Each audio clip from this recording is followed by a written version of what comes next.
I don't want no oil a-spoiling my shoreline. I like fish much better than crud. I like birds and things a-creeping and crawling. Won't trade no more oil for blood. The sun done give us all we need to make this country run. But that black demon oil's got us fussing and fighting, and I do believe it's time we was done. I don't want them nukes run by them kooks who think radioactivity is fun. No more three-headed frogs or kids with leukemia. Nuclear power ain't fit for a dog. The sun done give us all we need to make this country run. But that nuclear power's got us fussing and fighting, and I do believe it's time we was done. No nukes! Good morning, Toledo. Good morning, Bowling Green. And good afternoon, Columbus. And hello to everyone on the internet, wherever and whenever you may be. My name is Joe DeMare, and I am here with my incredible co-host, Rebecca Wood. Yes. And together, Rebecca and I are going to be bringing you an hour of radio called For a Green Future. For a Green Future is a show where we talk about ecology and the environment. And we talk about them in the ways that they affect you, your wealth, your health, your happiness, the wealth and health and happiness of your friends and your families and your pets and the plants and the animals and the little microscopic critters and pretty much everybody and everything, because we're all wrapped up together on this wonderful planet we call Earth.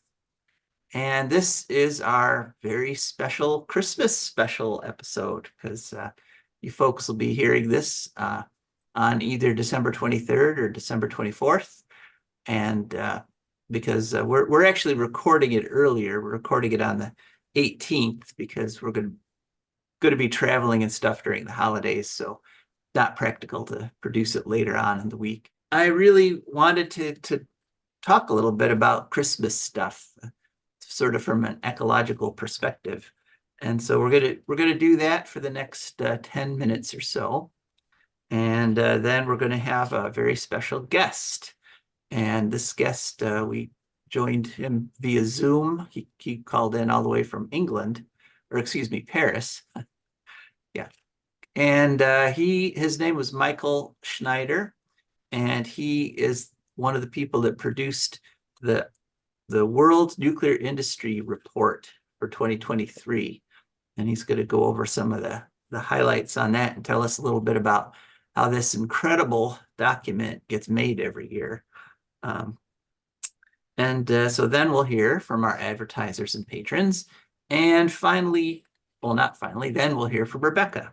And Rebecca, what are you going to be talking to us about this week?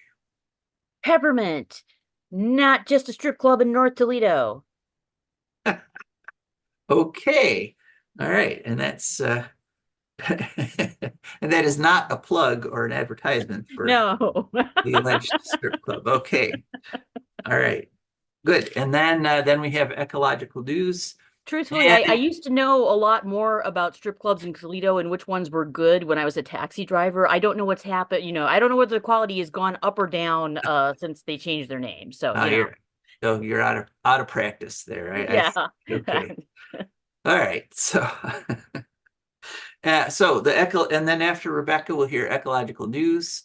And in keeping with the spirit, I decided this week to only do good ecological news. All right. So this is going to be the least depressing episode of For a Green Future, possibly in its history. So we'll see what happens there. All right. So let's jump right into Christmas tree or Christmas controversies. And if you're trying to have like an ecological Christmas. Every year there is a debate raging in the press over, is it a real tree or a fake tree better in terms of the environment? And And in everyday life, there's a controversy raging about that, just on aesthetic grounds. oh, that's true. Better Yeah. in terms of, which one looks nicer. I mean, that is a legitimate question. I my grandfather had um, a fake tree, and what it was it was a big conical thing of it was just tinsel.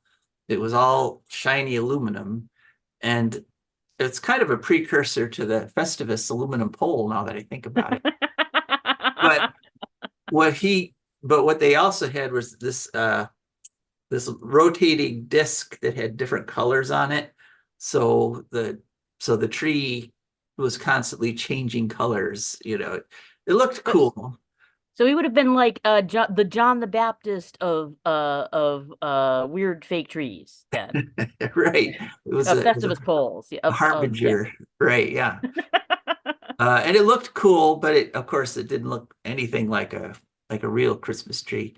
And now, of course, you can get fake trees that look almost real, that you can, mistake them for real trees. But the question is, which is ecologically better?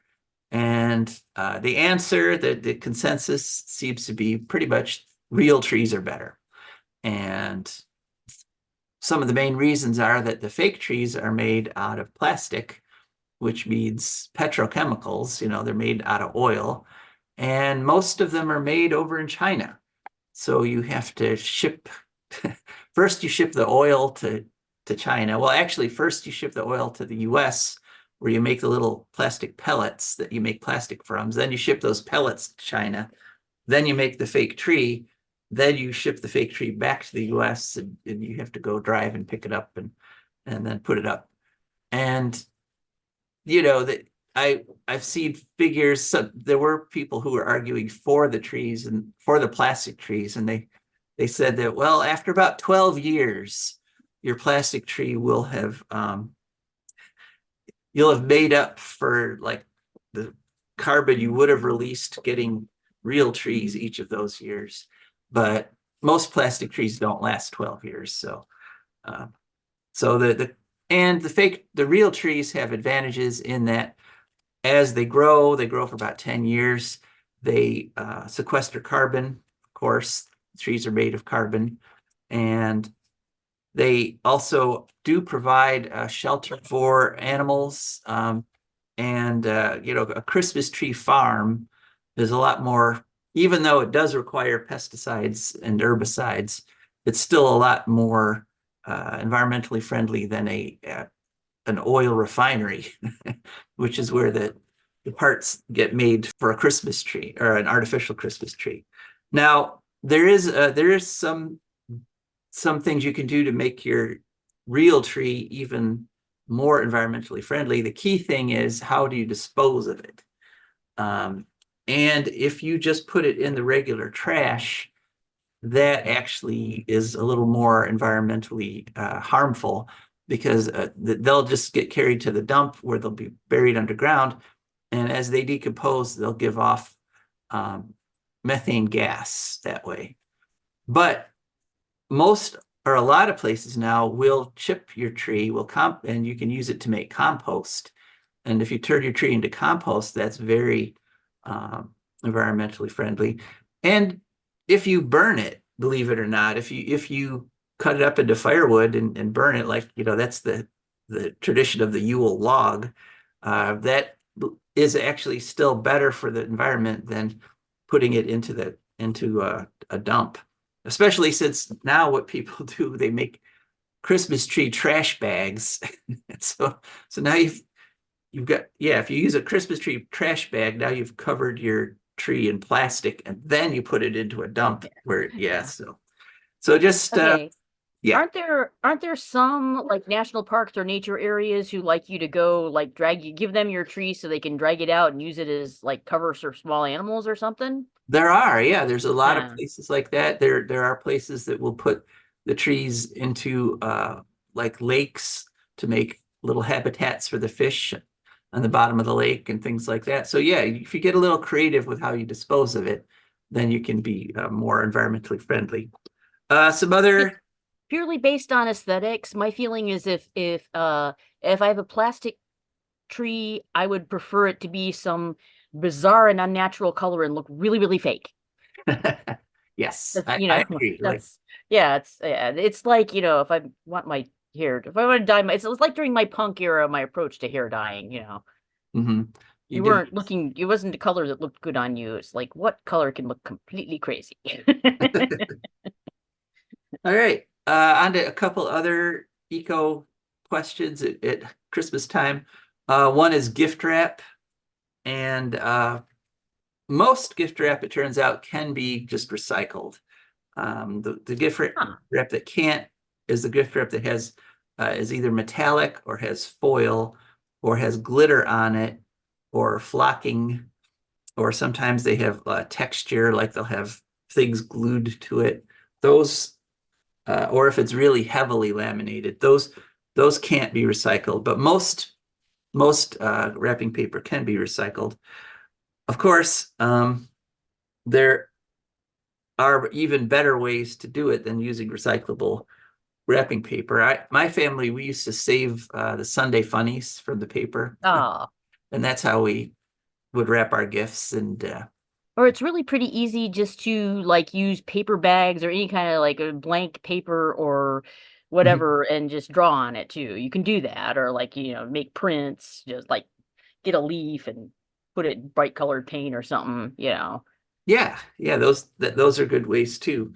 Um, oh, or have a little gift bag. They make those decorative gift bags, and then you can use those over and over again. I'm saying it's pretty easy, but as a person with severe ADHD, I'm pathologically incapable of wrapping anything until like the night before. Right. So I can barely do regular paper that people make for me. Hmm. And so one of the so there's a test to see if your gift paper is recyclable or not. It's called the scrunch test. Apparently, you just scrunch it up into a ball, and if it stays scrunched, you could recycle it. But if it pops back out again, then it's got too much stuff in it, and you Uh, can't recycle it. well, you, Um, you should hear the whining at the Hallmark store when I do this, though, Joe. It's that lady again. Call security. hide the wrapping paper. Uh, okay, well then that brings us to gifts, and it's a little tougher to think of a eco-friendly gift than you might think. I was looking on the internet for different suggestions. A lot of places seem to suggest that you give clothes made of organic cotton. And Hmm. that's not bad. That's not a bad way to go about it. Or there's always stuff you made out of other stuff. Upcycling, they call it. Oh yeah, upcycling is good. So like I found one place that upcycled wine bottles into wind chimes, Ooh, you nice. know, that they looked cool. They sound good too. Another suggestion a lot of places have is instead of using plastic wrap on your food, you can get cloth that's been infused with beeswax, Oh. and you can wrap stuff in it just as effectively. And the advantage is that then you can just wash it off and use it like 10, 15 times, and it's cloth, not plastic. Um, so that might be a nice gift to get somebody. And then there's a whole bunch of beauty products you can get that in a more eco version. Instead of buying them with in plastic containers or something, you can like soaps, shampoo, conditioner. You can get all that in like the form of bars that don't have plastic attached to them. So and they smell nice, and they're eco-friendly. So if you have somebody who's really eco, you might want to consider getting them like some shampoo bars instead of instead of having them buy regular shampoo from the store. So that was pretty much what I was thinking in terms of holiday spirit, in terms of eco-holiday spirit. And interestingly enough, the day we're recording this, which is Monday the 18th, we are getting some snow. I'm looking out the window here, and it's just maybe beginning to stick a little bit. It's been snowing for some hours, but the weather people are telling us we're not going to have a white Christmas, that all this will be melted long before Christmas. And it just maybe, it may be this snow. I mean, here we are. We could call this late December. When I was a child at this time of year, you would have people skating on ponds and sledding and cross-country skiing, walking around. And we're not getting that this year, because once again, 2023 is by far, I mean, if you look at the graphs, it's kind of jaw-dropping, by far the hottest year recorded in since they started recording temperatures. So sorry folks, this looks like it's going to be another gray Christmas. All right, and so now it's time to go to our guest, Mycle Schneider, and he's going to tell us about the state of the nuclear industry in the world, and why he's going to remind us about why nukes are not a solution to the global warming crisis. Welcome to For a Green Future. Could you please just share with us your name and who you're with? My name is Mycle Schneider. I'm based in Paris, France. I'm an independent international analyst or consultant on energy and nuclear policy. We're interviewing you today because you just released the 2023 World Nuclear Industry Report. And to call that report comprehensive, it's kind of an understatement. It's over 500 pages. It goes into incredible detail. Who put the report together and who supported this effort? Well, I'm very fortunate to coordinate a team of superb experts from various countries. The whole idea was to have an international interdisciplinary team that is able of systemic thinking. So everybody brings in what they have. It's the kind of luxury of this project is that I have never pulled people out of their working context, but they basically always bring in to the project what they're working on and their professional environment. So we have people from great universities like University of British Columbia in Vancouver. We have somebody who is heading EarthTrack in Cambridge. We have somebody from think tank Chatham House, people might know also as the Royal Institute of International Affairs in London. There's a whole team at the Berlin University of Technology. We have the former vice chairman of the Japan Atomic Energy Commission, who is now a professor at Nagasaki University. So it's kind of a superb team. And this year we had, for the first time, a professor from the University of Johannesburg in South Africa. So it's about a dozen experts from 4 continents and 7 countries. I mean, it's amazing. It's amazing. So who is funding this? Traditionally, our main funder was MacArthur Foundation in the US. Everybody knows MacArthur Foundation, and they took a kind of surprising decision a couple of years back to end all funding that goes into nuclear risk reduction, whether civil or military. And some really, really big programs like for example, Harvard's program Managing the Atom, was half funded by MacArthur. So they didn't reduce funding. They went down from, overall 20 million expenditures in the area to 0. So this had a huge effect. around the world on independent research. So we had to kind of reinvent the funding base for this project. And we found a couple of new supporters that are significant. One is the Ministry of Environment and Reactor Safety in Germany, who implements this through a federal agency for the safe management of nuclear waste, which is a technical federal agency. So we think that's great to have some technical support organization as well, public. We have the other significant new funder is the Friedrich Ebert Foundation, which is a political foundation in Germany. Germany has this kind of a strange system of political foundations, which I think is great because it's much more cultural and I mean cultural also in the political sense, political culture and democracy work and all around the planet. And the way these foundations are funded is according to their election results. They get public money, public funding in order to carry out their programs around the world. But it's under the legislation of public funding. So it means like there's very, very strict controls over expenditures. So those are additional funders. And then we still had some support from Natural Resources Defense Council in the US, the largest environmental organization in the country. We had some funding from the Swiss Energy Foundation, some small amount also from a parliamentary group in the European Parliament, from the Greens EFA group. So it's a really diverse funding base, and I'm quite happy about that. No funder contributes more than 40%. This is what I call independent.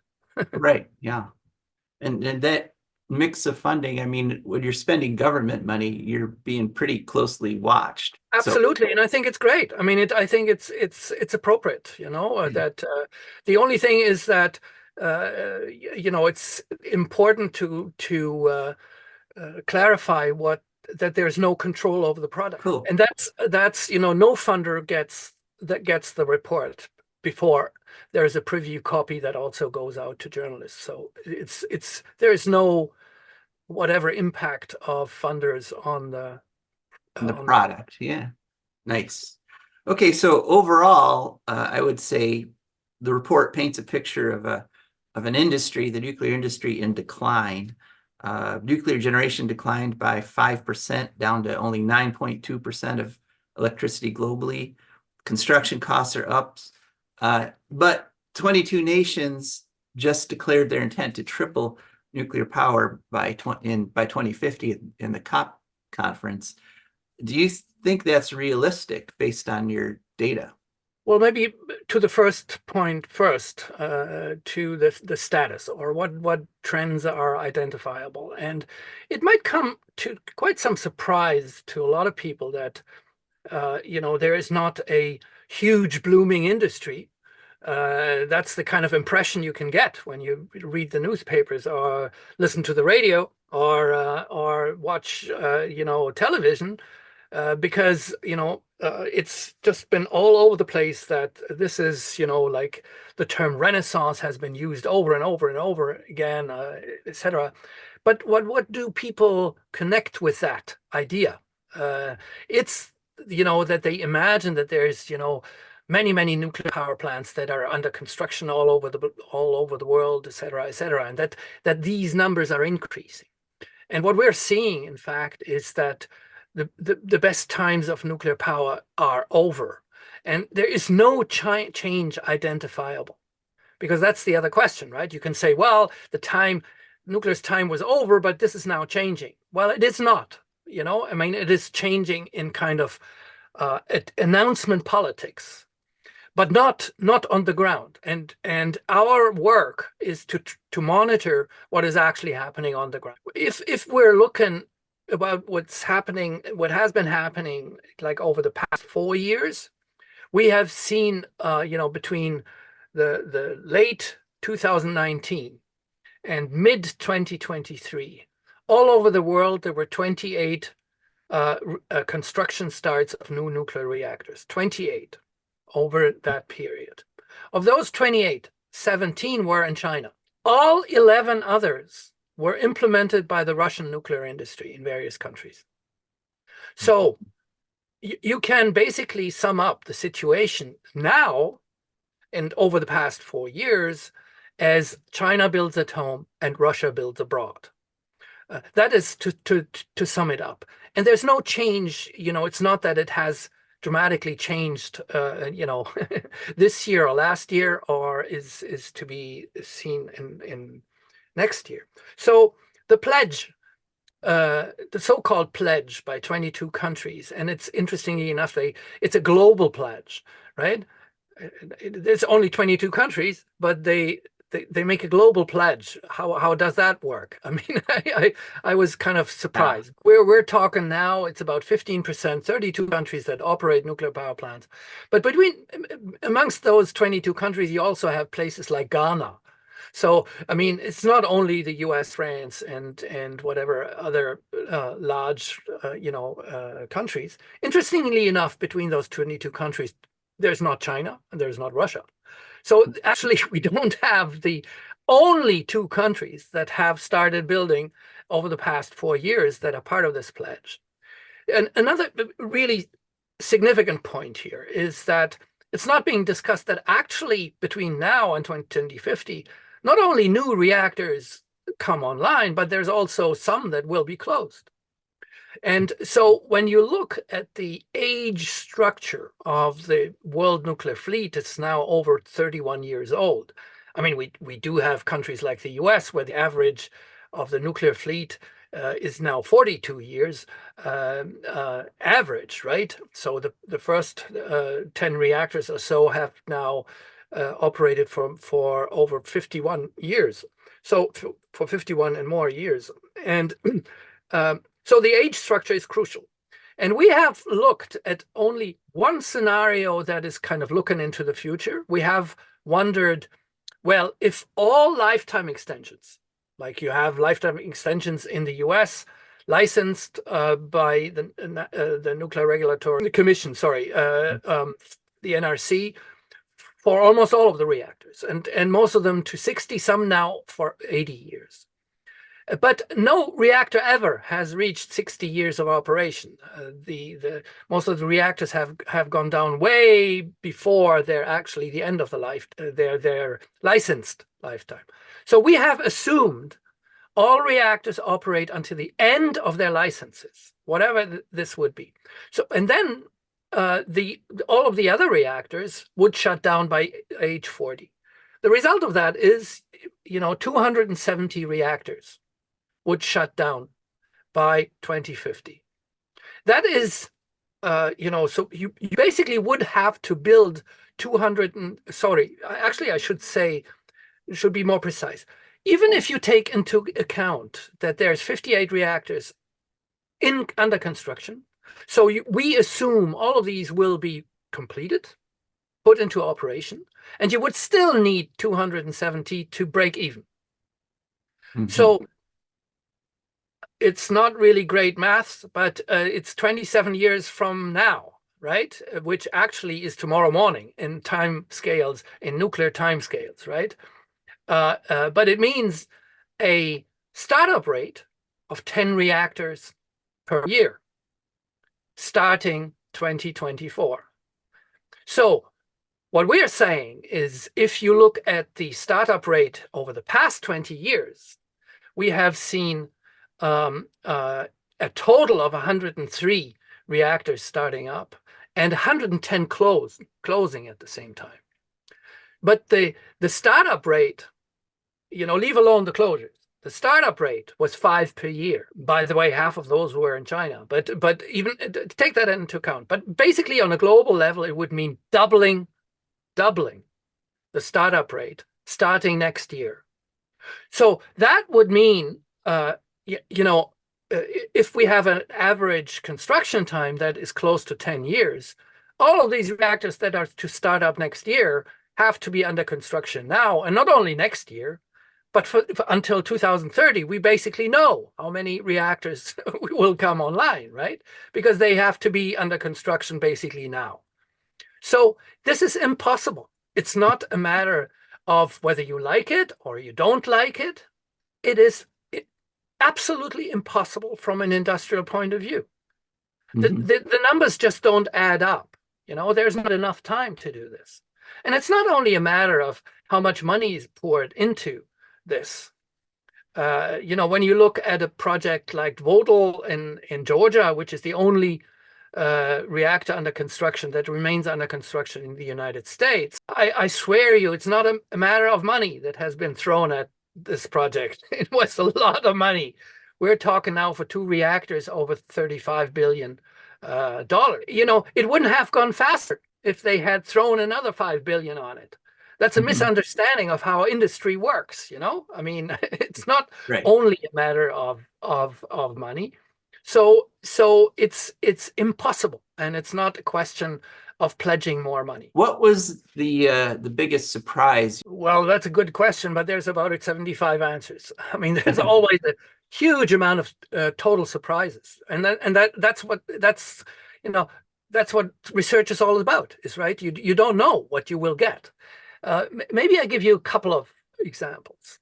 One is that in China, I've mentioned China a couple of times before. This is the only country where massively nuclear power has been developed. It's now the country number 2 behind the United States in terms of operating reactors and in terms of nuclear electricity generation.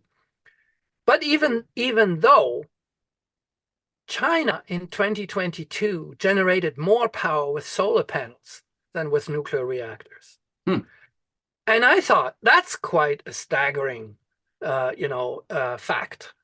And I don't think that many people have that on their radar, that solar has become so absolutely dominant in the acceleration of deployment, in obviously not only in China, but especially in China. And of course, wind power alone has generated more power than nuclear for about 10 years. And we every year we did the report, we were wondering, are those 2 lines going to cross again so that nuclear will pick up, with wind power, and instead it's solar power that passed nuclear power. Another country like India, not people don't pay much attention, but solar power in 2022 generated more than twice the amount that nuclear reactors generated in India. So we see these. I mean, the 2 largest countries in terms of population, just with skyrocketing acceleration rates in renewables. That's the first example. The second example is kind of a curious one. When you're observing news reporting, one of the repeated over and over and over repeated myths is that these crazy Germans, they phased out nuclear power and they had to increase coal use. So we have had a tradition over the past 10 years to always compare the current state of the German electricity system with the one they had in 2010, prior to the events in Fukushima and prior to the nuclear phase-out decision by Parliament. And the staggering fact is the following, and I give you the round numbers so that it might be easier for listeners. So the German electricity system lost about 100 billion kilowatt hours. That's 100 terawatt hours of nuclear power generation, 106 for the number crunchers. At the same time, they have increased renewable output by about 150 terawatt hours. But they also decreased consumption by about 70 terawatt hours. So you can add the decrease in consumption to the increased production of renewables, and you're over 200, right? Terawatt hours that you gained between 2010 and 2022. What happened to those 100 terawatt hours? Well, they reduced fossil fuel use by almost as much as they reduced nuclear production. Lignite, which is the most polluting, dropped by about 20%. Always this comparison, 2022 versus 2010. Yeah, brown coal. Lignite is brown coal. It's or soft coal, if people call it. Right. Hard coal, like the black coal, dropped by 45%. Wow. Okay. Mm-hmm. Even natural gas dropped by about 10% if you compare these 2 years. And now came the big surprise. When you look at the French electricity, France had a dreadful year, but they had, they have a trend towards losing nuclear generation, since 2015 approximately. So if you could do the same thing, you could compare year 2010 with the year 2022. In nuclear generation in France, France lost 129 terawatt hours. So I give you the exact one in Germany. It's 106. Germany lost through a coordinated, organized, scheduled to the day nuclear phase-out decision. They lost 106 terawatt hours. France lost by shock, unprepared, by technical difficulties, totally unscheduled, not foreseen. They lost 129. That was a real surprise to me, basically seeing that, you can end up with a result that is very close. One is organized and the other one is suffered, right? One is planned, the other one is totally unplanned and unforeseen. You mentioned that we're kind of in an unprecedented time in terms of disinformation about the nuclear industry. We see over and over again the pro-nuclear bias in so many media. How effective do you believe a fact-based report like yours is in countering today's nuclear propaganda? Oh, I think that we have completely lost all factual ground in reporting, in the whole media approach to the issue. It's very scary. It's obviously this is not the only subject where this is the case, but it's particularly worrying because it has so huge potential implications, not only economically or financially or or in terms of energy policy, but also geopolitically, and there's all kinds of implications, and especially for the very long term, right? For the very long term. So I think that the World Nuclear Industry Status Report has helped to create a reality check that becomes kind of difficult to circumvent. We just put together a kind of a first press book from just a week, and it's amazing. I mean, the report has been quoted all over the place, whether it's in the economic press from Wall Street Journal to Financial Times in Europe, or the equivalent in Germany and France, and or major dailies, or the trade press, or all the major news agencies, whether it's Reuters ran 2 stories, Bloomberg ran 2 stories, or I mean, you have, it's a reference, and that's what it's all about. It's like, I think that's the only thing you can do, is try to provide decision makers, opinion makers, with a factual base. I call the status debate is like a carpet for debate. And I think we need kind of a solid carpet of facts when it comes to this issue. So how can people get a copy? As we're doing the fundraising work up front, the result, which, as you stated, is almost 550 pages, 549 to be precise. It's downloadable for free when you go to World Nuclear Report in one word .org, worldnuclearreport.org, and you can click yourself through to the annual report 2023. It's accessible from the homepage under the section annual reports. Anything you'd like to add? Oh, well, there would be so much, but I think, no, thank you very much for having me and for that opportunity to share some of the results. I think it's so difficult for people that have not looked into the issue to kind of grasp, what is at stake. But to me, it's amazing when you look at the peak dates. The largest number of reactors operating was in 2002.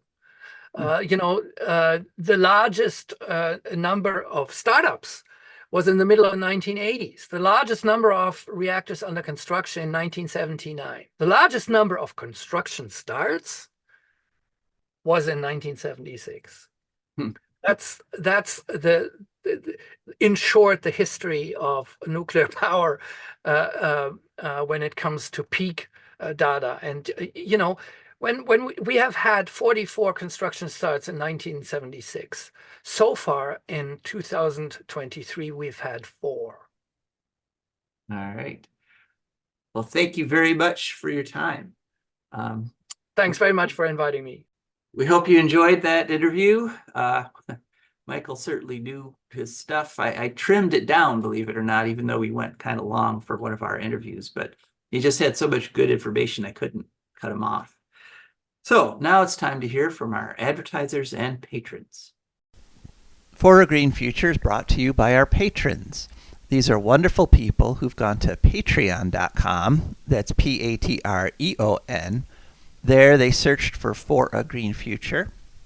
Up popped our wonderful Patreon page that shows different levels of memberships and has a bunch of cool photos on it.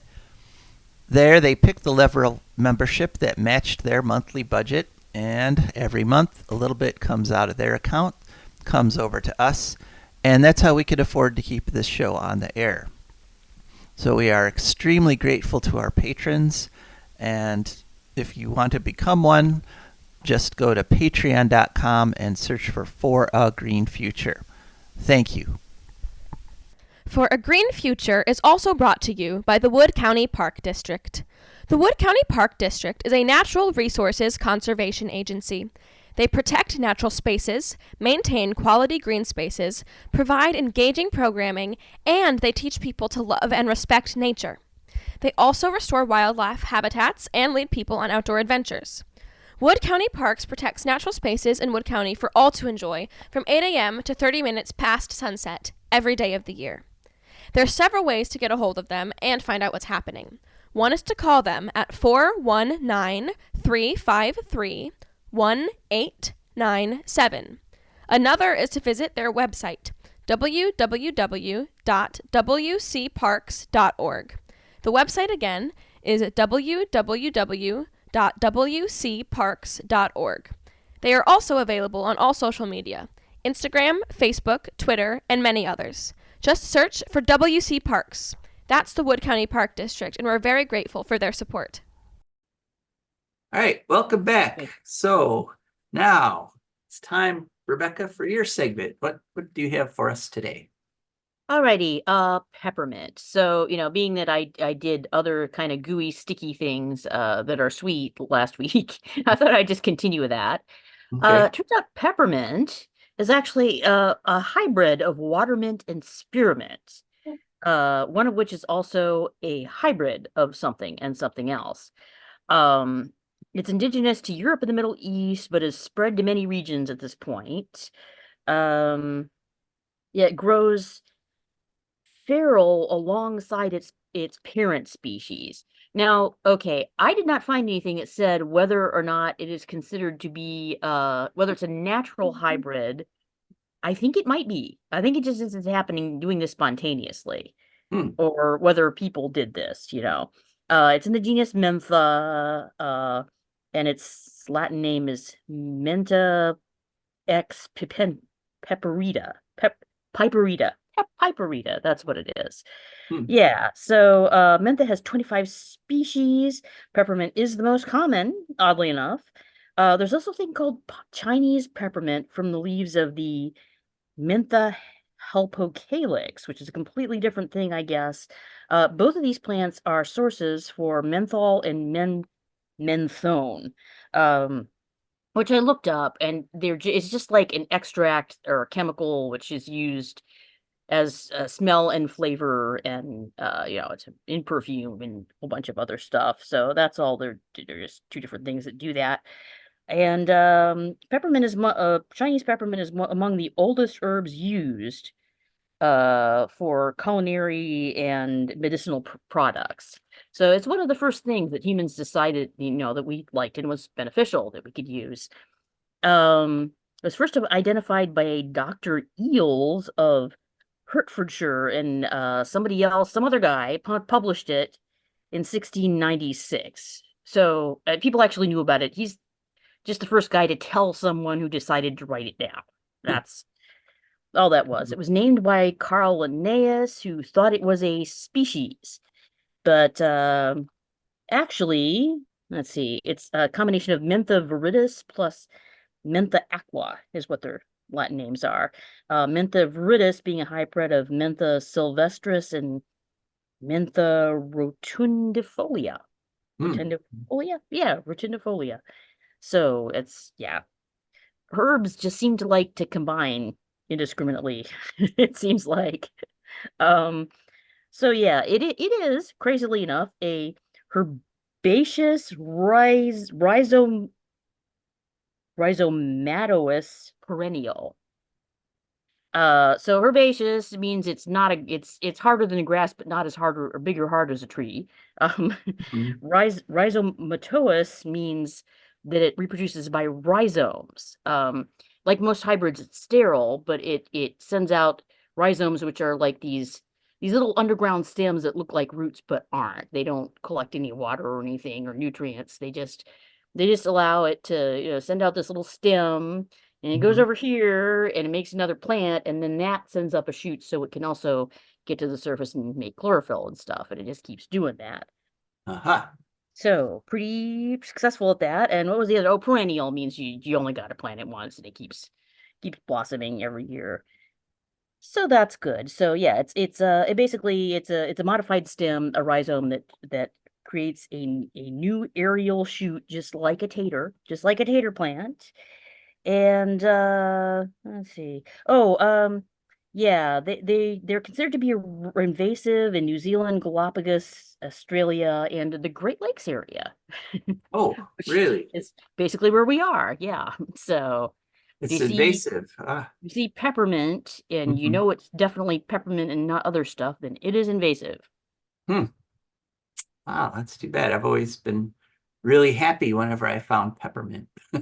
Yeah, I looked at it and it looks a lot like catnip. It looks like which catnip is also a mint, so stands to reason. Yeah.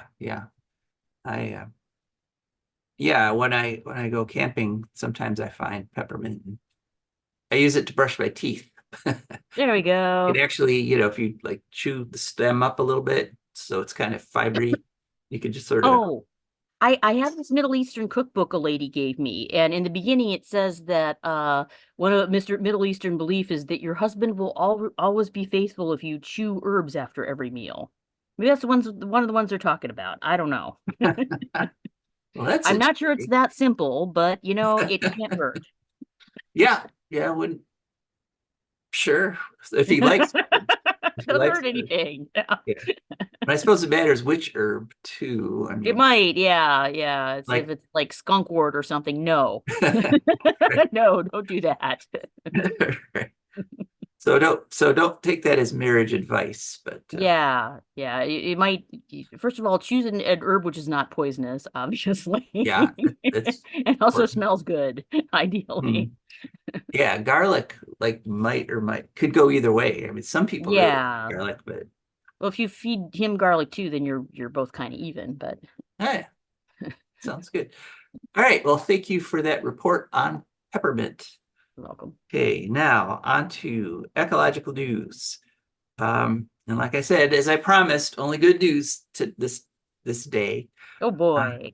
December 8th story in Popular Mechanics. the nation of 10 million people just ran entirely on renewable energy for 149 hours. And Cool. that's the actual title of the piece. And that country that was Portugal. So Portugal went through a little more than a week of 100% renewables, just wind, solar, and hydro, no nuclear again. So once again, proving you don't need base load power. Now, we reported last week on how Uruguay had done that for 4 months in a row, which is great. Uruguay is a pretty small country, though. It's only about 3 million people.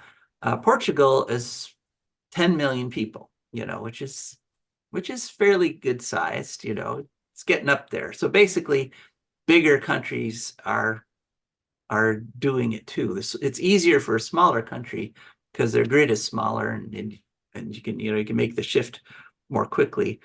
But they managed to they actually generated 262 gigawatt hours of excess power.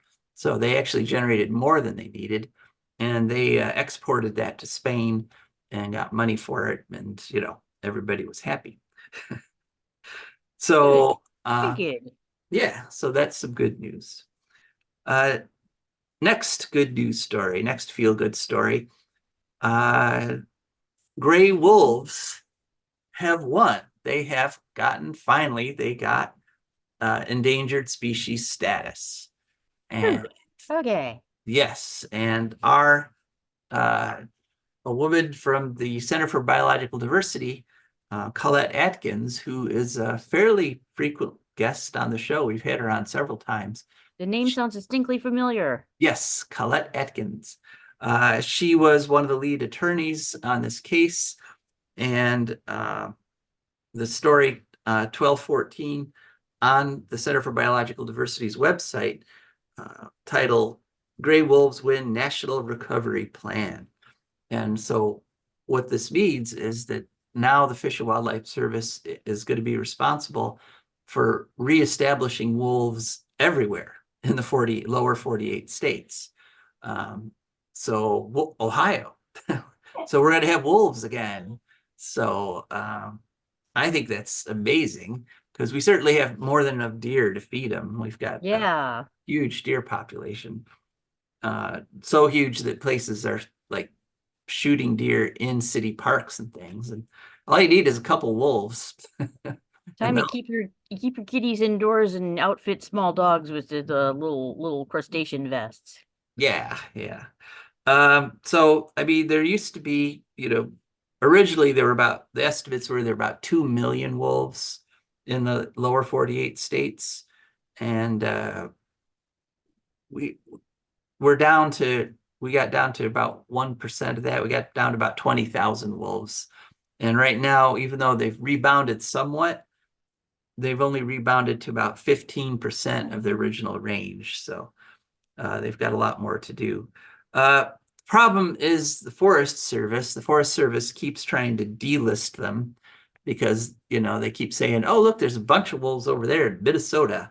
So the whole wolf problem is solved. We don't need to, worry about calling them endangered species I want anymore. to point out that there is also a lady on YouTube who has wolves that she lives with, and she has a video of one of them eating a cereal bar.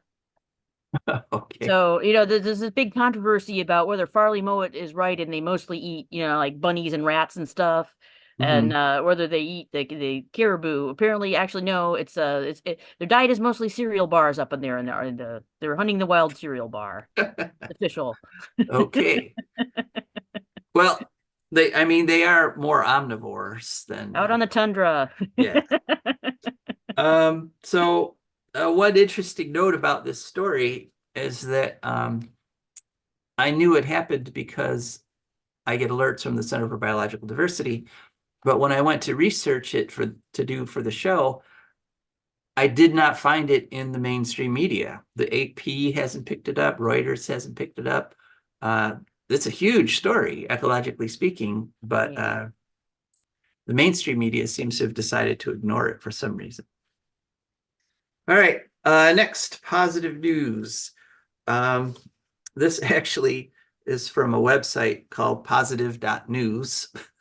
And they have a story on their website, December 15th. And it's in their What Went Right This Week segment. And what happened is the scimitar horned oryx, which is bigger than an antelope, smaller than a water buffalo. It's a good sized, ungulate there. Native to Chad over there in Africa. It was listed as extinct in the wild back in the year 2000. And they have basically reestablished them. Excellent. There were enough enough population in zoos all over the world that they were actually able to reestablish a wild herd, and they have now it's the first species that has come off the Zoological Society of London's extinct in the wild and got moved over back into endangered. So they're not out of the woods yet. There have been about 500 born, fawns born, but the population is still just a tiny fraction of what it was. They used to pretty much cover Africa, and so the fact that they're reestablishing in Chad is great. They're not out of the woods, but it's definitely a big happy story, and largely it happened through the efforts of the Environmental Agency of Abu Dhabi. So good job, Abu Dhabi. Yes. And there's one similar story for the saiga antelope, which those are in Kazakhstan. And those have also been taken off the extinct in the wild and moved over to endangered, although they're almost out of the endangered because they have gone from just a few hundred, they're back up to 1.3 million. So that species is pretty well safe. And so just, a reminder that if we start treating our fellow species here on the planet charitably, if we look out for them, if we make the habitats available, and we most of all stop eating them, stop slaughtering them, wild species can rebound. And once they do, then you can actually start eating them again. I mean, it's all a question of greed. Do you eat them until they're gone, or do you just take your little bit that every year that you can take? And the ironic thing, of course, is that studies show that if you harvest sustainably, that if you take, that 10% every year instead of trying to take 30, 40, 50%, over the years, you end up with more. You actually can harvest more over time because the populations are bigger. You're only getting 10% of them, but you never deplete them. Whereas if you take 30, 40, 50%, the population keeps dropping and dropping until it crashes, and then you get nothing. All right. Well, thanks so much. Happy holidays to everybody, no matter which holiday you celebrate: solstice, Diwali, Hanukkah, Christmas. I hope you have a happy one. And that's it for this show. This is Joe DeMare. And Rebecca Wood. And we are signing off.